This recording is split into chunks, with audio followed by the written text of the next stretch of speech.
Hello, dears. In today's class, we'll be discussing a very short topic defamation or libel. So, let's see what a defamation or libel mean. A libel is broadly defined as a published defamation of character.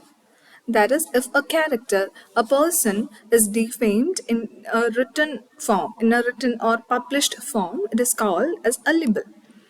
And there are four elements which must be there to initiate a defamation case against a media report. So let's see what are the four elements. The first one is publication, that is communication to a third party. That is, it must be published. Identification is the second element, which means mentioning the name of the individual or a group of individuals either directly or indirectly. So, if the person's name or a group's name is mentioned either directly or indirectly, it can be classified under identification. And now, the third element is harm to a person's reputation.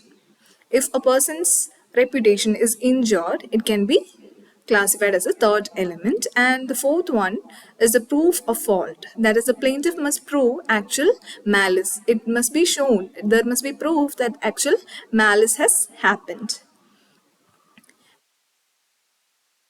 Against defamation, the principal defense against libel or defamation cases involving the press are provable truth, privilege of reporting fairly and truly official proceedings or statements, right of fair comment, constitutional defenses, consent, and mitigatory defenses. So let's see one by one. The first one is truth. That is provable truth of a news story. It is a complete defense in court cases. And what is the best safeguard against this? The best safeguard against a libel litigation is to make certain before publication that any potentially defamatory statement is true and that it can be proved to be true. So, what defamatory statement you are providing, you have to be sure that it is true or it can be proved to be true. The second one is the privilege of reporting truly and fairly.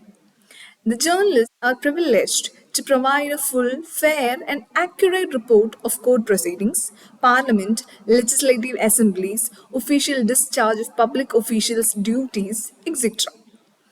In this, both the press and the persons involved in these activities are protected from legal proceedings. So you'll have to keep that in mind.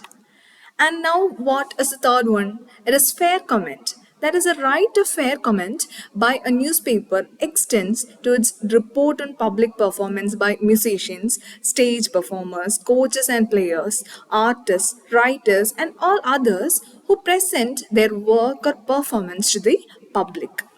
And now comes the one, that is a constitutional defense.